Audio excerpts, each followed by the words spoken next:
on this Wednesday night. We need to be able to assure Canadians that there will be jobs, great jobs here in the future. The government's new deficit expanding economic plan made in Canada, driven by Trump. With a federal election on the horizon, we talked to the finance minister. I felt less sad, less depressed, and eventually the suicidal thoughts diminished. New possibilities for people whose depression doesn't respond to existing treatment. Could it mean new hope for 1 million Canadians? That was a living room. They must have found her just sitting in the living room. And fires in California leave behind stories of personal heartbreak, but also of heartwarming reunions. This is The National.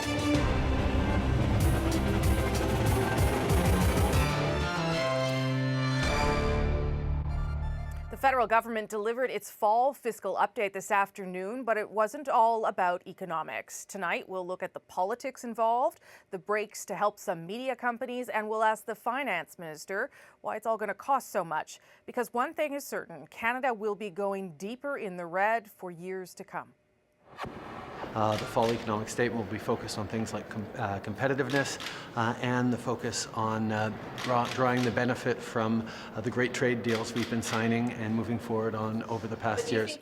To do this, the Liberals have come up with more than $16 billion in new investments and tax breaks for businesses. But that will mean continued deficits. Remember that promise to balance things by next year? Well, there is no balanced budget for the foreseeable future. All of this is essentially a response to an unpredictable U.S. administration, one with protectionist impulses, low corporate taxes, and very deep pockets. As David Cochrane explains, it's clear the Trudeau government has a lot riding on the outcome. Honourable Minister of Finance. Like everything these days, Bill Morneau's fiscal update is a response to President Donald Trump.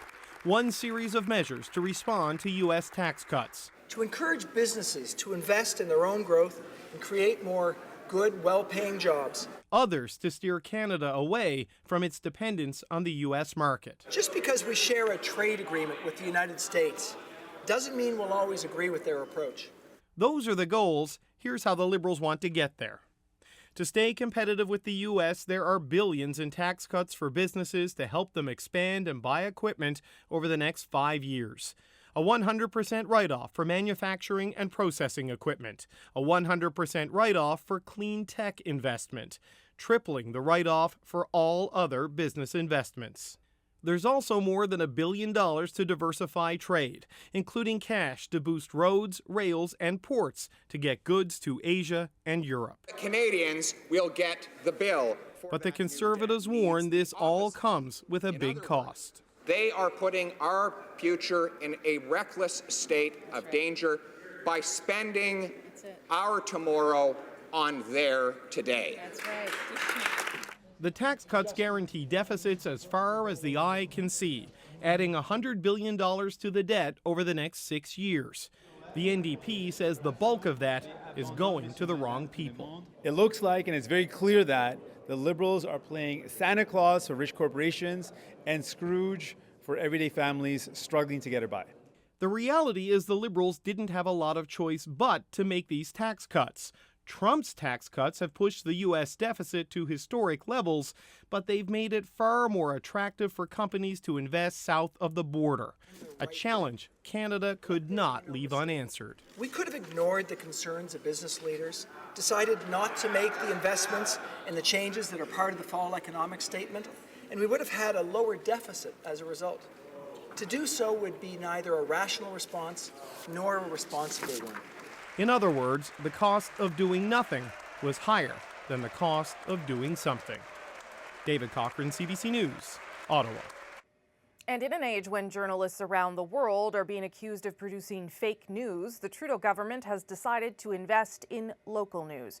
Nearly $600 million over the next 5 years to support media outlets struggling with dwindling revenues. It includes a 15% tax credit to encourage Canadians to subscribe to digital news media and giving charitable status to nonprofit news outlets to help them fundraise. But perhaps the most important measure, a new tax credit to help cover the labor costs of producing original news content locally. Ron Charles looks at just what that might mean.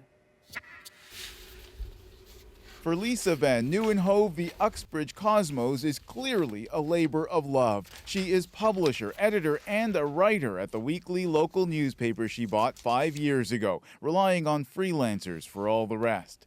Van Nieuwenhove is trying to buck the trend of small-town papers shutting down as ad revenue dries up her heads online. But it's been tough. If you'd asked me in the summer, I probably would have started to cry and told you that I'm seriously considered folding, that I was seriously thinking about closing the doors. Van Nieuwenhove pegs her paper's survival on remaining hyper-local, focusing only on news from Uxbridge, a small township of 21,000 people, just over an hour's drive northeast of Toronto.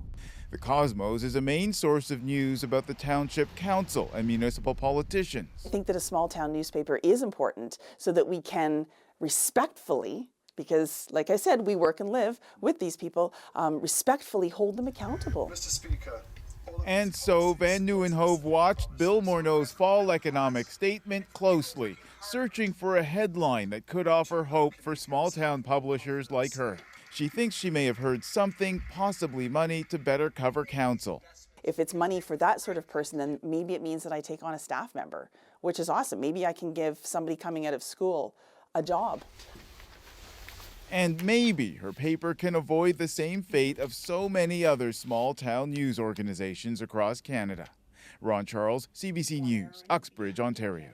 Of course, the man behind the plan is the Minister of Finance. I spoke to Bill Morneau earlier this evening from our Ottawa studios. Mr. Morneau, good to see you. Hi, Rosie. So you've invested more than $17 billion over 6 years to try, I guess, to keep Canadian businesses competitive. What evidence do you have, though, that this kind of action was actually necessary? Well, first of all, our economy is doing well. The real focus here is how do we ensure that we continue to have the kind of investments we need to create jobs. I was out listening to business leaders over the last 6 months about how we can ensure that we continue to be competitive. And this was, frankly, the #1 issue that would allow businesses to invest to create jobs for the future. So is it preventative, or is it that there are businesses that were thinking about leaving Canada, or is this really a measure to counteract that? It's much more about thinking about the future. It's recognizing that there's always a competitive environment, that we need to be able to assure Canadians that there will be jobs, great jobs here in the future. And those only come if businesses make investments, both Canadian businesses and international businesses. That's what we're trying to achieve.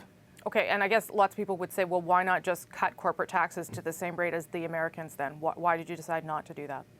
Well, corporate taxes, what they do is effectively, if someone made an investment 5 years ago, cutting corporate taxes would increase the profit from that investment. What we're really trying to do is make sure that they make the next investment. So what we've done is we've made that next investment much more attractive from a corporate standpoint, and that'll be what will create the great jobs. You are doing this, though, by going further into deficit, so by using Canadian taxpayers' money to try and make sure these businesses stay competitive. Do deficits no longer really mean anything to the government? Do they not matter? It absolutely matters that we have a strong fiscal position. I start with looking at that position. We have the best situation among all of our allies. We have the lowest amount of debt as a function of our economy. That's a really important starting point. And what we've done with these changes is we've still maintained that track of reducing our debt as a function of the economy over time, reducing our deficit as a function of the economy over time. This is the fiscally prudent approach, a balanced approach to moving forward, and not taking any dramatic turns. But if the economy is doing as well as you say it is, and certainly there's evidence to prove that to be true, why put yourself further into deficit? Why is that so necessary right now? It's necessary when the economy's not doing well, but why is it necessary now? First of all, we think it's important that we always consider the competitiveness of our environment. So we need to be thinking about tomorrow. Today, it is going very well, and we want to maintain that. Second, we do have the capacity. The economy has done well enough to provide us the capacity to do this while continuing to reduce the deficit and the debt. These are things that we need to do at the same time and do it in a measured and balanced way. That's what we think we've achieved with this fall economic statement. And that's consistent with the path that we've been on really from day one that's led us to very good economic results. Okay, Minister Morneau, we'll leave it there. Thank you for your time, sir. Appreciate it. Thank you so much. And this fiscal update, Adrian, sort of ends the chapter of this mandate in some ways, because the next budget is going to be very forward-looking into the next election campaign. But let's turn to the latest development in a story south of the border, all about the U.S. border with Mexico. That's right. That's because the White House took its migrant caravan crackdown so much further today.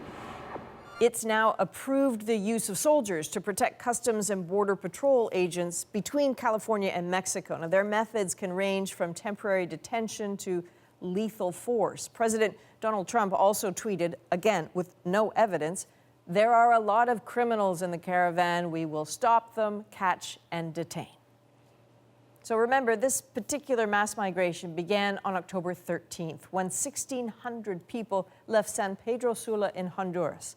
As they moved through Guatemala and Mexico, their numbers grew. Many reached the border city of Tijuana last week, and more just keep coming. That group is now estimated to be about 7,000, with maybe 3,000 more on the way. So the CBC's Kim Brunhuber takes us to Tijuana tonight. It's a city of space blankets and tree houses, of chariot races and outdoor showers and soccer matches in socks. This baseball stadium in downtown Tijuana, a sudden city, hastily built by more than 1,500 migrants, a city of the bone-weary, like Wilmer Ramirez. He spent the last week, in his words, hiking like ants, he says. He points to his right leg, which no longer works, speaks of his elderly father, lost somewhere on the trail. There is some measure of safety here, but the border, once so close, seems as though it's receding. Yesterday in San Diego, Department of Homeland Security Secretary Kristen Nielsen inspected new measures to harden the border. More boats, more razor wire, more soldiers, while on the Mexican side, the crowd watches, word of the newly militarized border, quick to reach the migrants. Are you scared of the American soldiers, I ask Ramirez. Yes, he says, because they have a reputation for killing and killing and killing. They'll kill us all just to stop the caravan. In this shelter, they've expected the hostility shown by Donald Trump, but were dismayed to hear his views shared by some locals, too.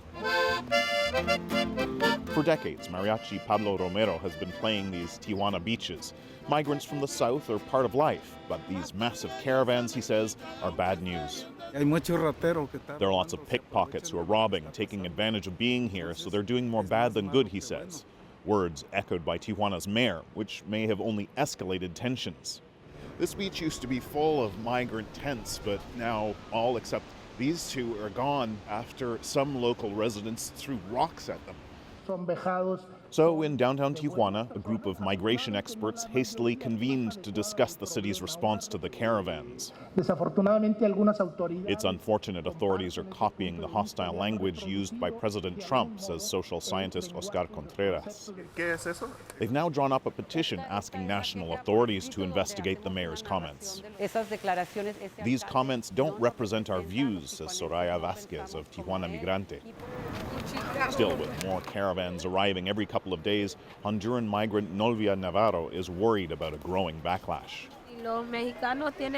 Yes, the Mexicans are right. There are troublemakers in the caravan, but many of us are mothers, so we're asking them to accept us and don't throw rocks at us, she says.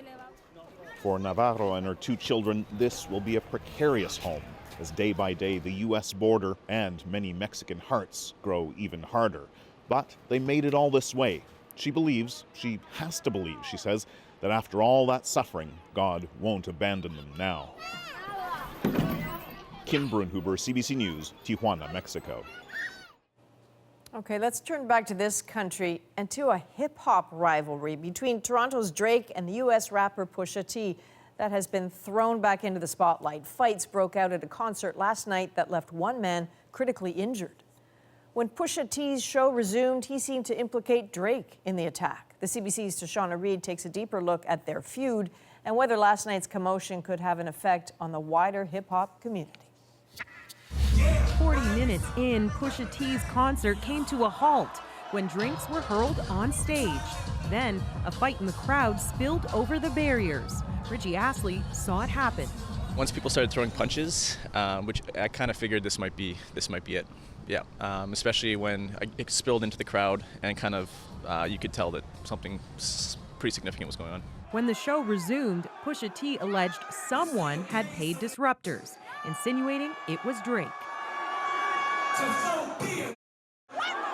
Then he launched into a track that's known to be a knock against Drake, part of their long-standing rap beef. They're both at a certain level of success in their careers. I would like to think that neither of them would want to gamble with their careers by taking this rap beef from outside of the studio and into the streets. Hip-hop writer A. Harmony isn't ready to make a link between the genre and last night's violence.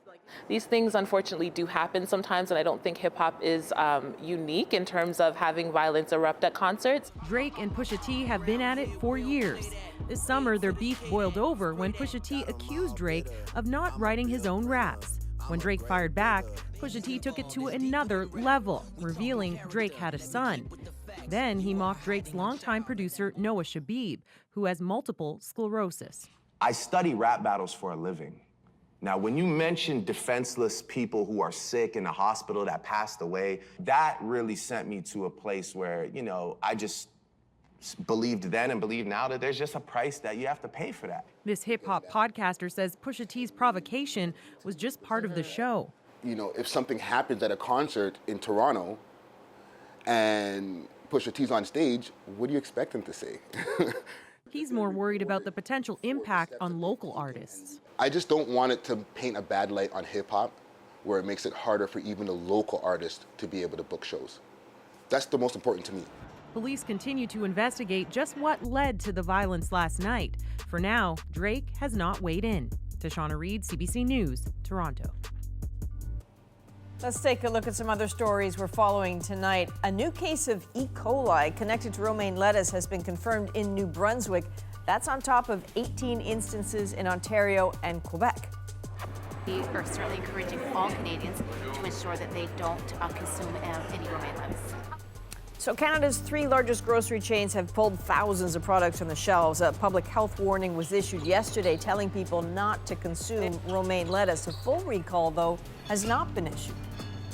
We are extremely serious. I really don't want to have to use back to work legislation. You've heard me say it time and again. I don't believe that's where the best deal can come from. But having said that, this is a really busy time of year. People are relying on Canada Post to deliver packages. And so Ottawa has given formal notice that back to work legislation could be coming for Canada Post. And while this move means the action could come in the next 48 hours, it doesn't automatically mean it will. The federal labor minister is still hopeful both Canada Post and the union can reach a deal.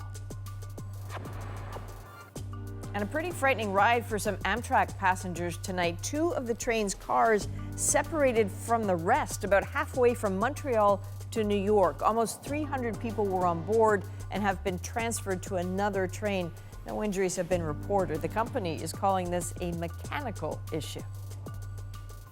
Ahead tonight on The National, the new treatments that could bring new hope to Canadians living with depression.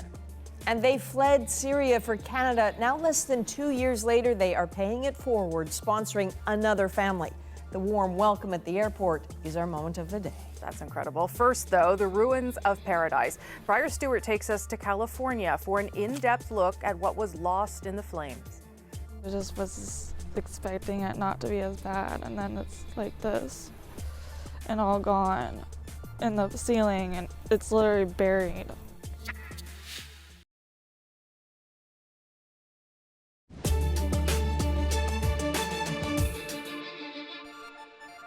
Hundreds of millions of people suffer from depression. It's the leading cause of disability around the world. For the majority, medication and therapy can help, but for others, it's simply not enough. Close to 1 million Canadians live with depression that actually resists treatment. Shock therapy has long been considered an effective approach, but it can come obviously with serious side effects. So doctors are exploring less invasive treatments that go straight to the source of the problem. Cass Brucey explains. It's hard to beat some quality time with your son. You can throw it a little bit harder at me. For Sky Saslov, it's a welcome break. Look at your target. For the past several years, she's struggled with debilitating depression. I don't even know how to explain it because it's not angering, it's frustrating. Saslov has what's known as treatment-resistant depression. Sorry, interference. She has major depressive disorder, which has been chronic, going on for over 7 years, and she has either failed to respond or failed to tolerate a number of antidepressant treatments. So earlier this year, Saslov tried something different, agreeing to be part of a study at Sunnybrook Hospital in Toronto that uses a non-invasive approach to treating this kind of depression. With her head shaved and fitted with a metallic headgear, Saslov was placed in an MRI. Once inside, doctors then used ultrasound beams to heat and disrupt the precise part of the brain that causes depression. It's going to get warm, okay, as we heat the tissue. Think of it as an adjustment to the circuits of the brain. And so the MRI guided focus ultrasound goes directly to that circuit, makes a cut or a lesion in that circuit, and stops it from firing when it shouldn't be firing. The procedure is painstakingly slow, over 4 hours. And as Saslov is wheeled out, it's unclear if the treatment worked. It could be months before she feels any changes. In the meantime, doctors elsewhere are looking at other ways to treat the illness. What you just heard was a very high-frequency magnetic pulse. One of those is a brain stimulation treatment that uses magnets instead of electricity to induce a seizure. Magnetic seizure therapy was really evolved out of this idea that producing a seizure for therapeutic purposes is very effective in depression. One of the 250 patients who received the experimental treatment is Sharon Jacob. I had incredible suicidal thoughts. I wanted to kill myself. It got to the point her partner Karen had to suicide-proof their home. Got rid of all the knives, all the scissors, anything sharp. Oh, dark blue. Jacob had a total of 30 sessions of MST, but she says she started feeling different early on in the treatment. I felt what I call lighter because I felt less sad, less depressed, and eventually the suicidal thoughts diminished. So I'm holding out hope. Sky Saslov's progress hasn't been as successful. Her depression hangs on, but she's not ready to give up. Neither are her doctors, who've told her that it might take up to a year before she feels any signs of relief. Cass Rusi, CBC News, Toronto. Okay, we'll be following that one. Ahead tonight on The National, he calls himself the world's oldest rebel. Harry Leslie Smith, 95-year-old war veteran, fierce advocate for refugees and the poor. Why the world is sending him their love tonight. But first, Briar Stewart takes us in depth and inside the fire zone in California as families search for their loved ones. I haven't heard any information of him at all. So I just want information. I want answers to know if he's safe and well.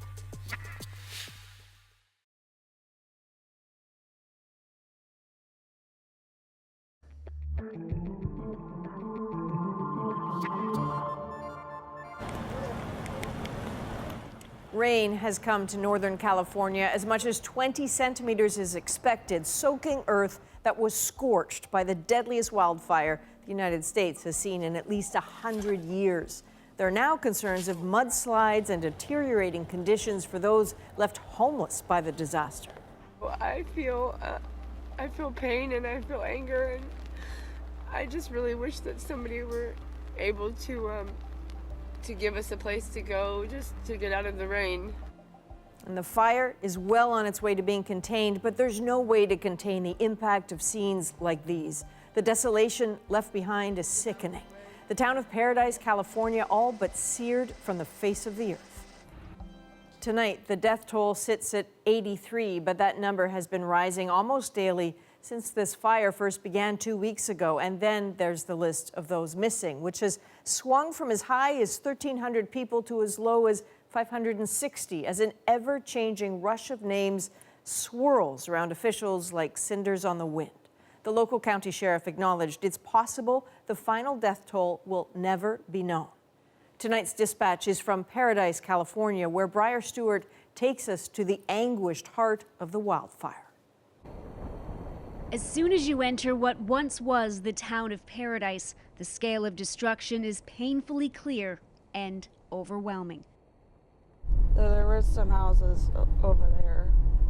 It's just completely devastating. Christina Taft has lived here for 10 years. It was an idyllic spot, nestled in the trees of the foothills. But in just a few hours, most of this town of 27,000 was destroyed. Completely gone. We turn into her neighborhood and the home she fled nearly 2 weeks ago. It's just completely like crumbled ash. This is the first time she's returned since the fire. The neighbors stuff. He warned us, and this is just completely leveled. And this is also the final place she saw her mother. She was in the kitchen, like the couch was there, and you know, there was actually things here, and now it's just unrecognizable. Can't even tell. A neighbor had knocked on Taft's door the morning of the fire, urging them to leave. Christina started packing, but says her mother, 66-year-old Victoria Taft, who was partially blind, refused to go. She hadn't heard an evacuation order from officials, so she wanted to stay put. The two got into a fight, and as the sky darkened and ash rained down, Christina panicked and left. So just was expecting it not to be as bad, and then it's like this, and all gone in the ceiling, and it's literally buried. Heavenly Father, please help us. For all those who tried to escape that day, the drive out was terrifying. Roads were choked with traffic. The fire was spreading rapidly. Once she realized how bad it was, Christina tried calling 911, hoping firefighters could rescue her mom. Later that day, she started searching at the evacuation centers and reported her mother missing. Then a few days later, searchers found her remains. That was a living room. They must have found her because they dug there. Just sitting in the living room. It's not yet clear how many people were trapped by the fire, but many of those who lived here were elderly, and some couldn't make it out on their own. In the days after, boards were plastered with desperate pleas from family members. Many suspected hundreds were unaccounted for. When the official list came out, more than 1,000 names were on it. You know, there was a discussion. They talked about this. They said, Sheriff, if we put this out, you know, there's going to be big. There's going to be duplicate. It may you know, cause some people concern about the length of it. But I ultimately felt it was more important to get the information out. Some of the names were on there twice. Other entries are incomplete.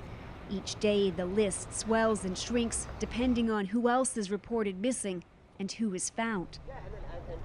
For evacuees and their families, there's been a haze of confusion and miscommunication. People are scattered and homeless. There's the stress of losing everything, followed by the dread of not being able to connect with a friend or relative. So we don't know where he is, so that's why we're here to hopefully give a DNA sample. People are submitting DNA samples so it can be compared against the more than 80 remains that have already been found. And there's going to be a lot of people displaced. Terry Poliquin's family submitted theirs. Just wait, have time, you know, wait for the DNA to come in, for my aunt and my brother to find out if he has perished. That's the only thing that we can do right now. I think I've done everything I can. Poliquin was living in this RV park. His home survived the fire, and a neighbor we spoke to even said she was sure she saw him leave. I mean, when did you see him last? Thursday, the day the fire started.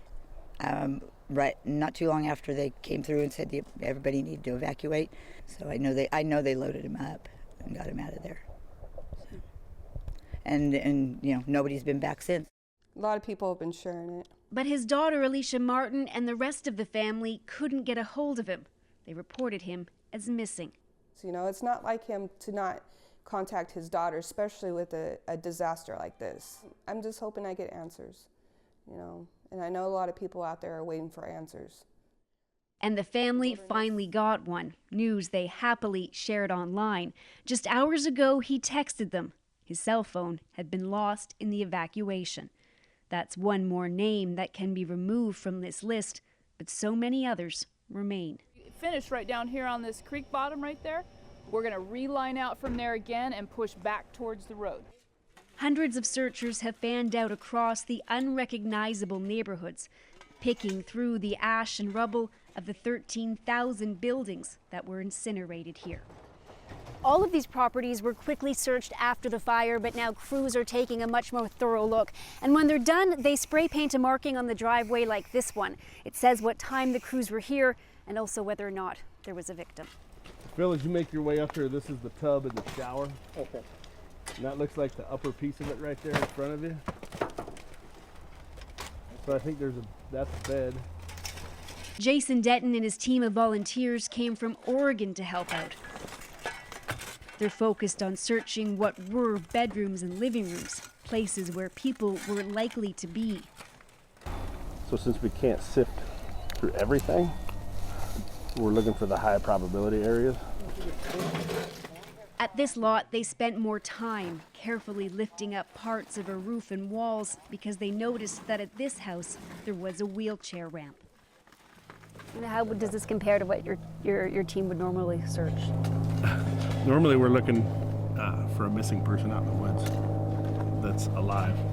And so this is drastically different than what we're normally used to looking for. Even if it's a person that's no longer alive, not of this scale. We have no idea how many or what will be out here. So this is a big eye opener. We brought 12 volunteers down here and they'll all be changed when we get back. They then take another sweep of Christina Taft's home and where her mother's body was found. Oh, here's another photo of her too. One of the few things she packed before the fire was pictures. Yeah, it's just terrible, you know, when had all of that, got all the stuff in my car and then not her. And looking at them today, she feels consumed with guilt. I did pack. You know, it was terrible to think how, you know, dying in flames, and I could have stayed longer and waited. It's just really awful. Her mother, one of the many victims in what is now the deadliest fire ever in California. And that list will almost certainly grow as crews go lot by lot, picking through what once were homes and are now the site of a grim search. Briar joins us now for more. Briar, given what you've seen in Paradise, what really stands out for you? Well, Adrian, really just the sheer level of destruction. In a town of 26,000, 13,000 buildings were destroyed, so nearly everybody is now homeless. People are living in tents at the Walmart, at the fairground. You have families of 5 or 6 cramped in a single motel room and now trying to figure out just what's next. And of course, the other thing is all of the uncertainty around the death toll and just how high it could be. And it's really hard to understate all of the confusion around the number of people still missing. A lot of people have been putting up posts online looking for their relatives, and I spoke with one woman who said she received a message from someone that her aunt had been found. So obviously a lot of relief there, but then she found out a few hours later that that person was wrong. Her aunt was still missing. So that miscommunication and confusion really just makes a terrible situation all that much worse. You know, it's so interesting to get your perspective on this, Briar. You've covered wildfires like this before. You were in Fort McMurray when fire tore through that city. How does the situation in Paradise compare? Well, there's no doubt that the fire in Fort McMurray was devastating, but really what happened in Paradise was worse on every single level. Think of the evacuation. In Fort McMurray, 90,000 people were able to leave the city and no one died as they left Fort McMurray. Well, in Paradise, that certainly didn't happen. We don't know how many people didn't make it out, but we do know some people had to abandon their cars and try to outrun the fire on foot. In Fort McMurray, a lot of people were certain that they were going to rebuild. Some of the folks I've been speaking with in Paradise say that they're not sure that they want to go back. Not only is the town nearly destroyed, but they don't want to move back into neighborhoods where there's been so much death, Adrian. Okay, Briar, thanks very much. Briar Stewart in California tonight. Incredible stories. Up next on The National, Sasha Petrusik takes us to Beijing for a look at the push to control religion and the cat and mouse game with underground congregations. The Chinese officials are waiting for us at the apartment gate. No foreigner, no camera, he says. Closed.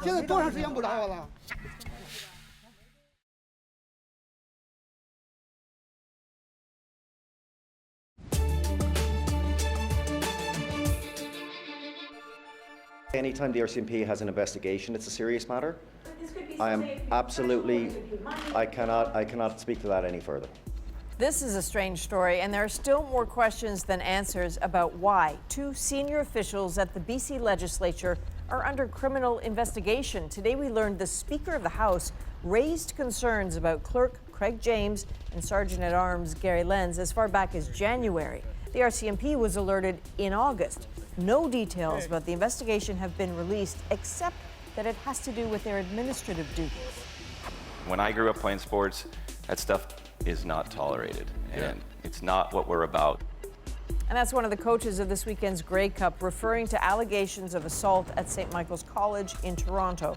Today, the school's board voiced its support for the school's principal and president. 8 students have been expelled, and a total of 6 incidents involving the football team are currently being investigated by police. One involves the alleged sexual assault of a student. And in Los Angeles today, prosecutors declined to charge Michael Avenatti with felony domestic violence. Instead, they referred the case to city prosecutors to consider misdemeanor charges. The high-profile attorney was arrested last week after his girlfriend told police he assaulted her. Actress Morelli Minuti says in court papers Avenatti dragged her by the arm across the floor of his apartment after an argument. Avenatti denies all the allegations. China is in the throes of a Christian revival, and tonight we're looking at how that's playing out. As a rule, the communist government discourages spiritual devotion, or at least tries to control it. It has long been illegal to teach a child about religion. Now, with a surge in Christian faith, a crackdown is in full swing, and it's driving the faithful underground. Our Asia correspondent Sasha Petrusik shows us that for some Christians, simply going to a church means risking a confrontation. In a residential corner of Beijing, down a leafy side street, she asked why. the Chinese officials are waiting for us at the apartment gate. No foreigner, no camera, he says. Closed. That is until our host, Pastor Shu Yonghai, comes out. After arguing with officials, he invites us up to his small third-story flat. The political pressure on us is growing, he says. See the trouble you had? Our people get stopped all the time.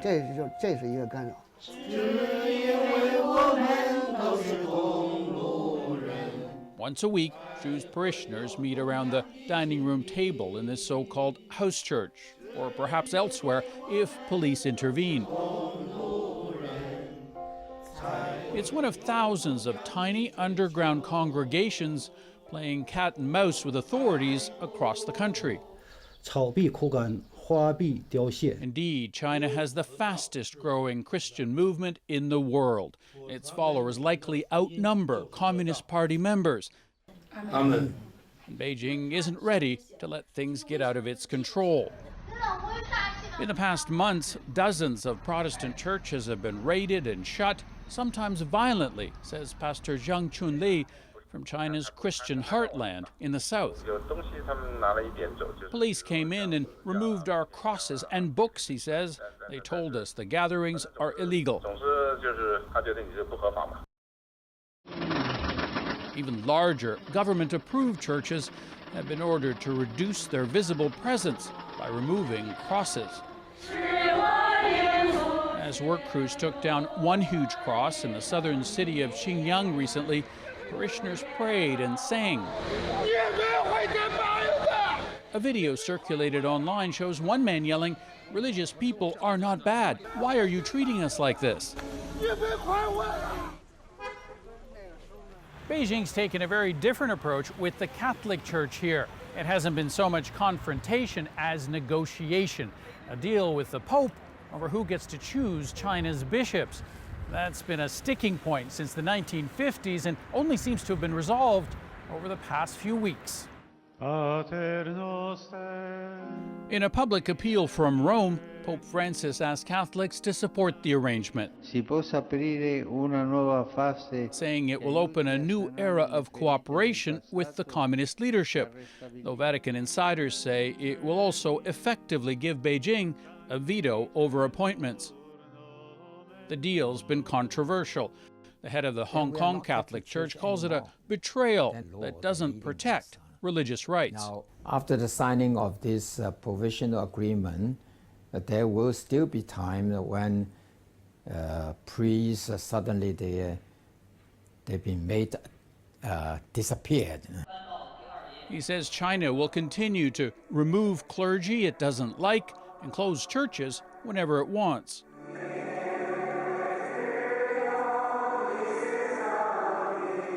As news of the deal spreads through China's Catholic congregation, parishioners don't think much will change either. Rome may set the spiritual tone, but Beijing seems ready to exercise its earthly power. Sasha Petrusik, CBC News, Beijing. Up next on The National, they've been in Canada for just under 2 years, but already a family of newcomers from Syria is paying it forward and sponsoring a family of their own. He turned to me and he said, "That's okay, we're ready to take a family that we don't know, and we're ready to welcome them in the same way that we were welcomed." Their story is next in our moment, but first. In case you missed it, for the past 24 hours, there's been a global cyber vigil. Thousands of people, the likes of Mia Farrow, Justin Trudeau, British politicians, all worrying about 95-year-old Canadian Harry Leslie Smith, now in the ICU in Belleville, Ontario. I am the world's oldest rebel. Yes, he is. A man who lived through the Great Depression, served in the Second World War, became an advocate here and in the UK for social causes, and has spent his last years meeting and fighting for refugees. And we shouldn't be leaving anyone out, no matter what their nationality, colour, or traits are. With 250,000 Twitter followers, Harry is being heard. How's Harry? He is in critical but not acutely critical condition. His son was live tweeting updates from his dad's bedside last night as Harry wanted. He apparently is so touched by the support. This is a man that really had a very ordinary life. He didn't really rub shoulder to shoulder with the powerful. But in his final years, people have come to really love this guy because of he's a guy that represents his generation and still wants to do good around the world. The Syrian refugee crisis in particular really rocked Harry. He told the UNHCR that in the Syrians, he flashes back to another era when he first encountered those fragile souls liberated in Belgium and Holland. I can still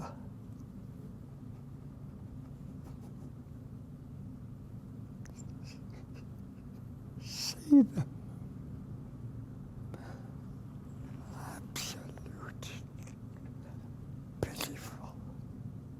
Hungry, starving.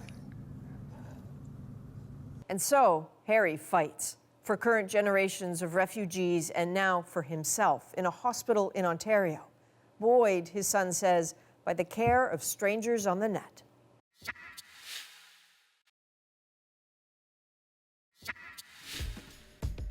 This group of Syrian newcomers was hoping to sponsor their own family members over, but when they learned that's not how the program worked and that refugees were actually drawn from a UN-approved list, they decided not to just walk away. Instead, they decided to sponsor a family of complete strangers. And so almost 2 years after they arrived in Canada, they welcomed a new Syrian family. And that moment is our moment.